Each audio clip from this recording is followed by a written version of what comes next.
Elon Musk ప్రయోగం success అవుతుందా fail అవుతుందా అన్న దాని మీద భవిష్యత్ అంతర్జాతీయ మీడియా పరిణామాలు ఇంటర్లింక్ అయి ఉంటాయి.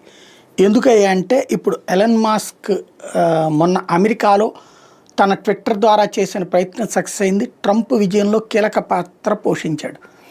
అట్లాగే ఆ తర్వాత జరిగినటువంటి బ్రిటన్ ఎన్నికలకు కూడా ఇతని ఇంపాక్ట్ ఉంది. ఓ రకంగా ఋషి సోనక్ ప్రభుత్వం దిగి కీర్ స్టార్మర్ ప్రభుత్వం రావడం, ఇప్పుడు అట్లాంటి పాత్రనే ఇతర దేశాల్లో పోషించే ప్రయత్నం చేస్తున్నాడు. అందులో భాగంగా జర్మనీలో ఇతను మద్దతు ఇస్తుంది ఎలన్ మాస్క్ వచ్చేటప్పటికి ఏఎఫ్డికి.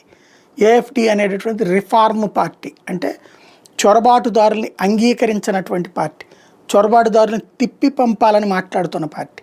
దానికి మద్దతు ప్రకటిస్తున్నాడు. అది గనక రేపు గెలిచింది, ప్రభుత్వం ఏర్పాటు చేసిందంటే ఇక భవిష్యత్తులో ప్రభుత్వాల్ని నడపడం లేదా శాసించేటటువంటి నెట్వర్క్ కిందకి మిగిలిపోతాడు ఇతను వచ్చి.